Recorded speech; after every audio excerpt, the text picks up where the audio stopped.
I have found in my experience that income does not far exceed personal development.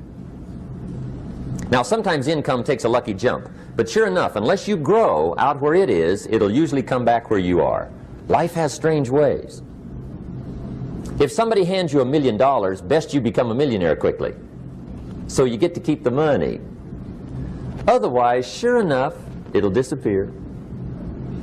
Somebody once said, if you took all the money in the world, divided it up equally among everybody, it would soon all be back in the same pockets. Incredible.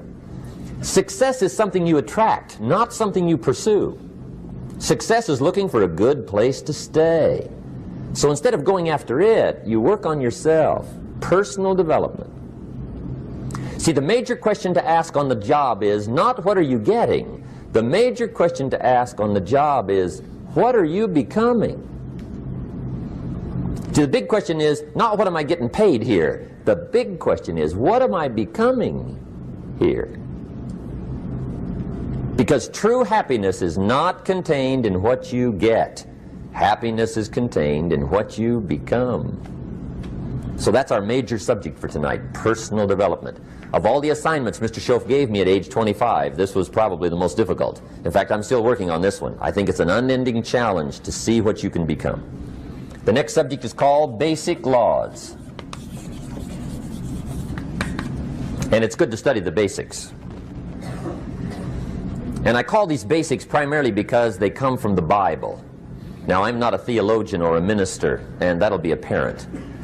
But Mr. Schoaf taught me that the Bible was a good textbook for ideas and stories and success equations, how to live the better life. I found out that was true. He also taught me that the Bible is as practical as it is spiritual, and I found out that's true. If you look at your bank account and your income and you're not happy, there are several places in the Bible to check to see what the heck's wrong so you can make the changes. And we're going to cover some of those tonight, called basics. Okay, the next subject is my favorite, setting goals. Mr. Schoaf taught me how to set goals. What a favor that was. One morning at breakfast, shortly after I met him, he said, Jim, let me see your current list of goals and let's go over them and talk about them. He said, maybe that's the best way I can help you get a better direction started. And I said, I don't have a list. He said, well, is it out in the car or home somewhere? I said, no, sir. I don't have a list anywhere. He said, well, young man, that's where we got to start. He said, I can tell you right now, if you don't have a list of your goals with you, he said, I can guess your bank balance within a few $100s. Which he did. And that got my attention. I said, you mean my bank balance would change if I had a list of goals? He said, drastically. That day I became a willing student how to set goals. And sure enough, learning how to set goals changed my life. And I often wondered why no one had ever taught me how to set goals up until age 25. I went to high school, but if they offered it, I missed it. I went to college for a year, never heard it. I worked for Sears. Really. And to my knowledge, Sears never taught it. Right? How to set goals. So here I am, age 25, married, my family's starting, I've been to college, I'm working, and I still don't know how to set goals. But fortunately, when I was 25, I met the man who taught me how, and it revolutionized my whole life. Economically, socially, personally, it's incredible. So I want to share with you tonight what Mr. Schoaf shared with me, how to set goals. It can be a life changer. Okay, the next subject is the negative part of the seminar. Life is part negative, so we got to talk about the negative. And this subject is called diseases of attitude. Diseases of attitude. There's a lot of things that can wreck your chances to do well. We live in a rather dangerous world, so you got to be not only wise, you got to be careful. Now, attitude diseases are just as bad as physical diseases, right? High blood pressure, heart trouble. I mean, a lot of things lace your chances to do well. So you've got to be careful. And attitude diseases are deadly.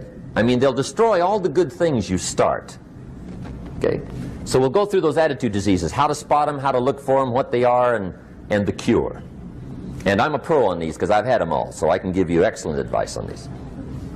Now the last subject we're going to consider tonight is called the day that turns your life around. The day that turns your life around. And under this subject we're going to talk about the emotions that can change your life. Human beings are emotional creatures, and emotions are powerful for life change. Now of course emotions are so powerful they can go either way on you. Emotions can either build or destroy. So you really have to employ emotions properly. We call civilization the intelligent management of human emotions. If you can intelligently apply your emotions in the right direction, no telling what can happen. Could turn your life around one day would be sufficient. So we'll talk about those. Okay. Now that's a lot to cover in one evening, but we'll keep at it here and see if we can't get it all done. I'd like to have you now jot down the theme of the seminar. Every seminar should have a theme, I guess. We've got one. It's on some of our literature if you happen to notice it, but if you didn't, for your notes, here it is. The theme of the seminar goes like this: the major key to your better future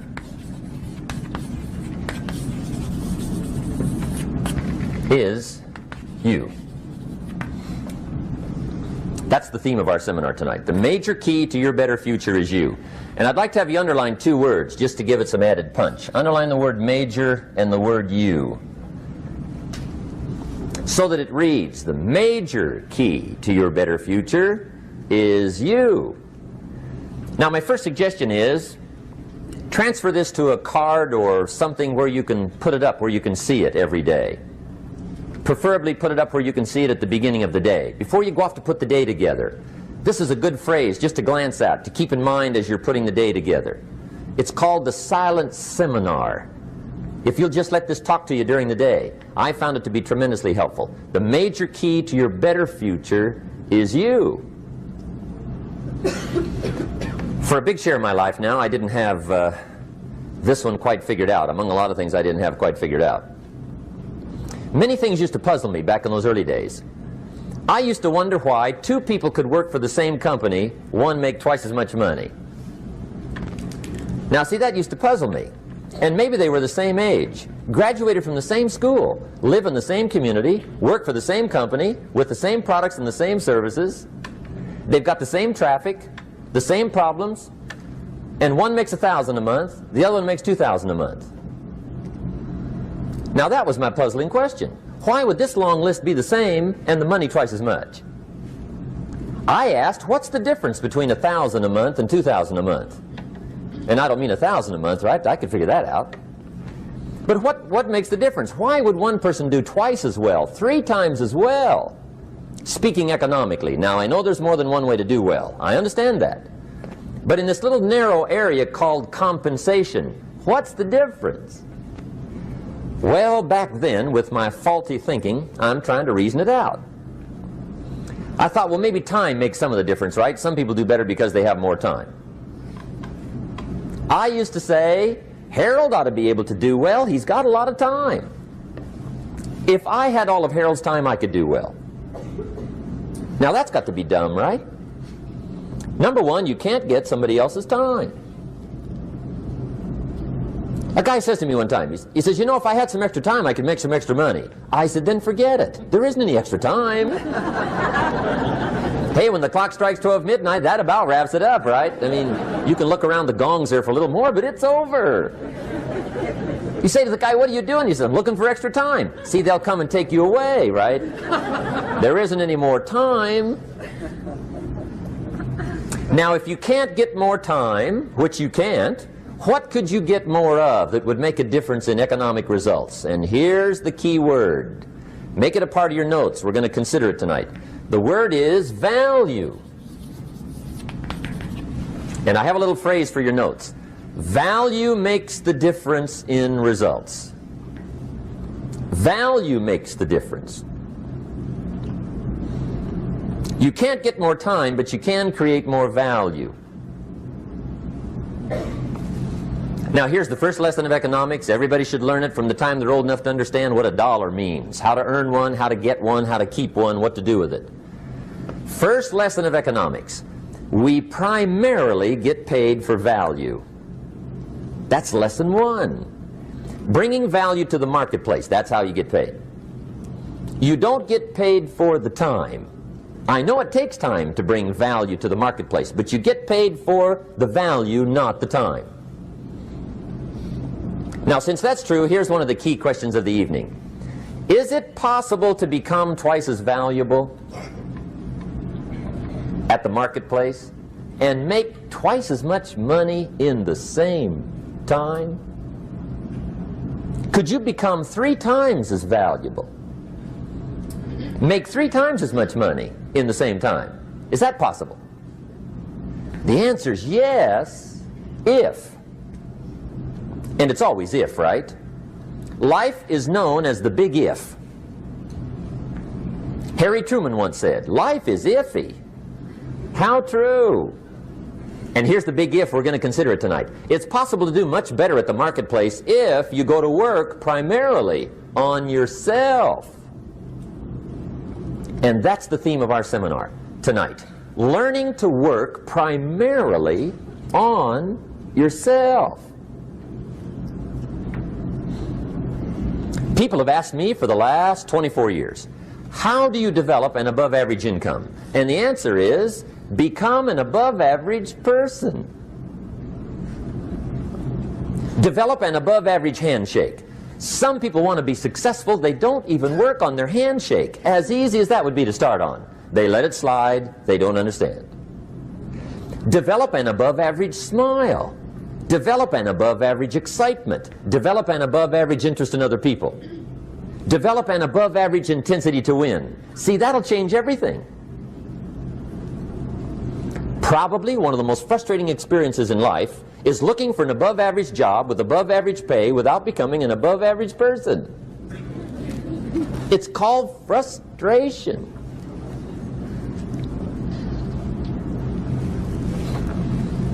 And Mr. Schoaf gave me probably the greatest clue he gave me when I first met him. He said, Jim, if you want to be wealthy and happy the rest of your life, just learn this lesson well. He said, learn to work harder on yourself than you do on your job.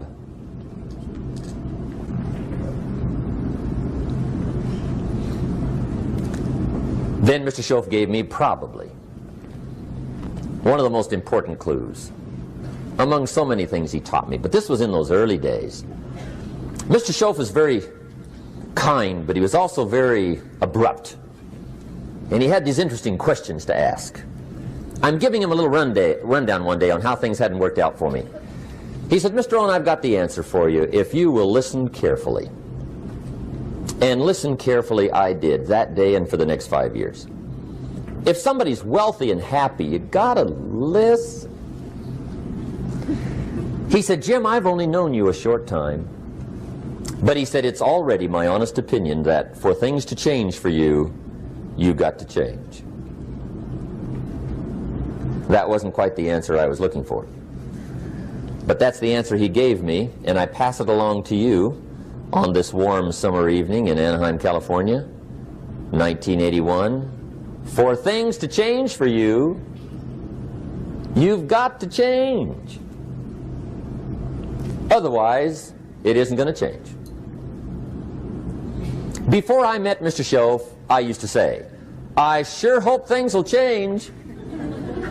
Right? That seemed to be my only hope. If it isn't going to change, I'm in serious trouble. And then I discovered it isn't going to change, so I'm in serious trouble.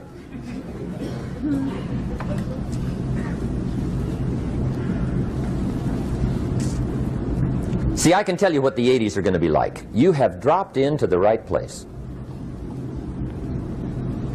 I did a seminar one time for Standard Oil executives and management in Honolulu. And we're having a conference one day on this big conference table. And one of them said to me, Mr. Rohn, you know some fairly important people halfway around the world. What do you think the 80s are going to be like?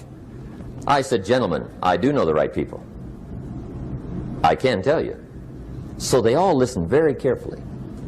And I said, gentlemen, based on my wide experience, I can really honestly say to you, in my opinion, in the 80s, it's going to be about like it's always been. Aren't you glad you came? That's inside. I don't pass that around just everywhere. Now, of course, I said that to make a point, but I also said it because it's accurate. It's going to be about like it's always been. It isn't going to change. The tide comes in, and then what? It goes out. For 6,500 years that we know of, recorded history, and probably long before that. So it is not going to change. It gets light, and then what? It turns dark. 6,500 years. See, it's not likely to change. And we're not to be startled by that. And if the sun goes down, the guy says, what's happened, what's happened? It means he hasn't been here long, I guess, right? It always goes down about this time. The guy says, well, I don't like that arrangement. Well, you got to talk to somebody besides me, right? It gets light, then it turns dark. In rotation, the next season after fall is what? Winter.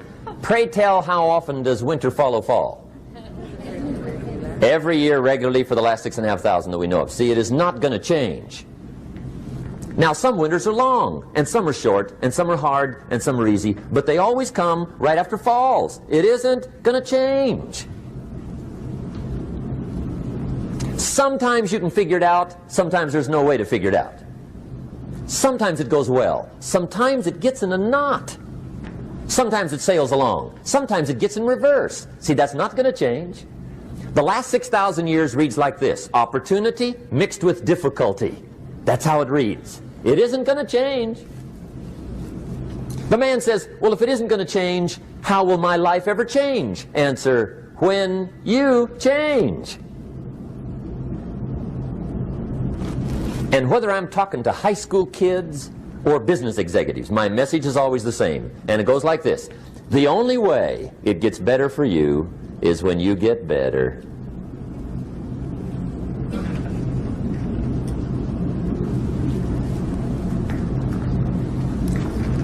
Let me give you the 4 major lessons in life to learn. Here's 4 majors. It's good to study the majors. In our weekend seminar we teach. Some people don't do well because they major in minor things. You've got to be on the lookout. At the end of every week, end of every month, you've got to check, make sure you're not spending major time on minor things. Okay, we go through that whole series.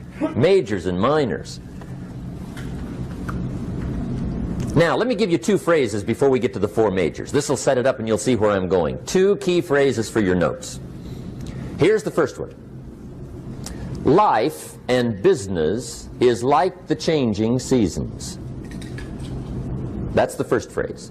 Life and business is like the changing seasons. One of the best ways to describe life, it's like the seasons. Frank Sinatra sings, life is like the seasons. Now here's the second phrase. Very important. You cannot change the seasons, but you can change yourself. You can't change the seasons, but you can change yourself. And see, that's how life gets better for you, not by chance, but by change. Now here's the 4 major lessons in life to learn. I've got my first book finished, came out a couple of weeks ago. This is in it, the 4 major lessons in life to learn. Here they are. Number 1, learn how to handle the winters. That's lesson 1. They come right after falls, with regularity. Some are long, and some are short, and some are hard, and some are easy, but they keep coming. You must learn to handle the nights. They come right after days. You must learn to handle difficulty. It comes right after opportunity.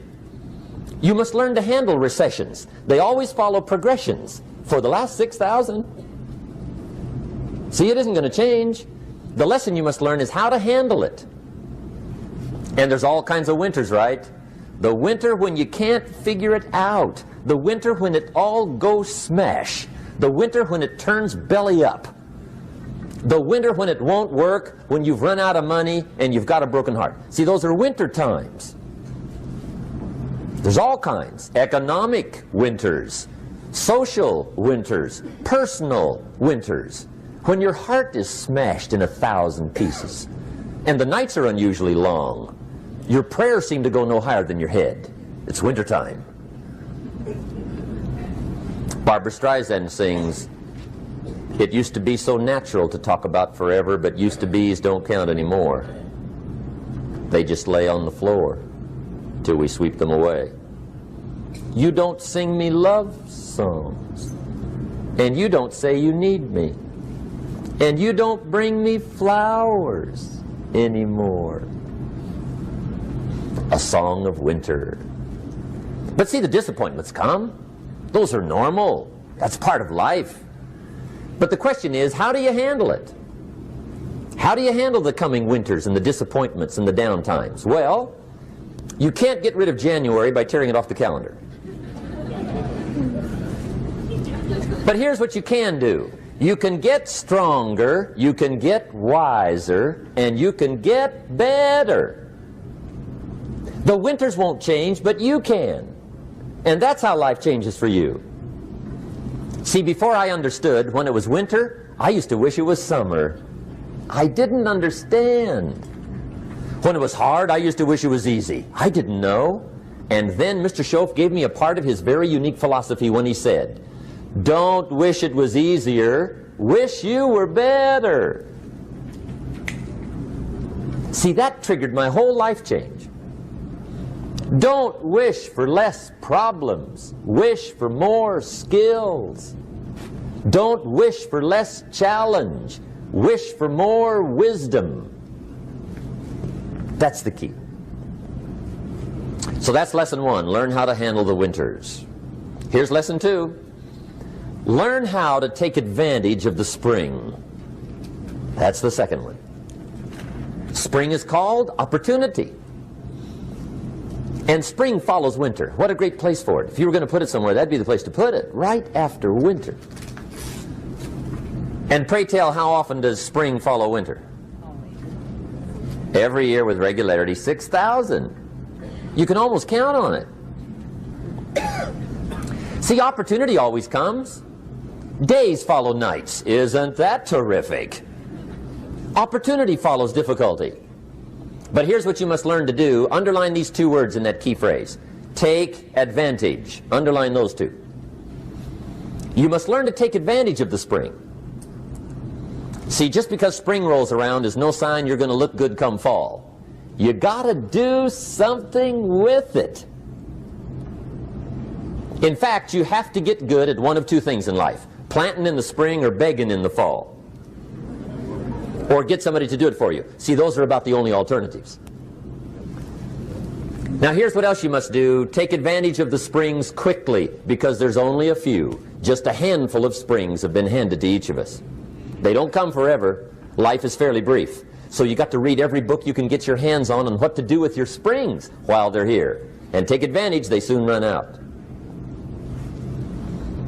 The Beatles wrote, "Life is so short." And for John Lennon, it was extra short. But life is brief. Elton John sings, "She lived her life like a candle in the wind." It's brief. So whatever you're going to do with your life, you got to get at it. Don't just let the springs pass. Here's the 3rd major lesson in life to learn. Learn how to protect your crops all summer. You got to take care of what you start. Sure enough, as soon as you've planted your garden in the spring, the busy bugs and the noxious weeds are out to take it. And here's the next bit of truth. They will take it unless you prevent it. And that's the 3rd major skill to learn. You've got to learn to prevent the intruder from taking all the good you start. It's one of the challenges. Here's 2 key phrases under number 3. First one, all good will be attacked.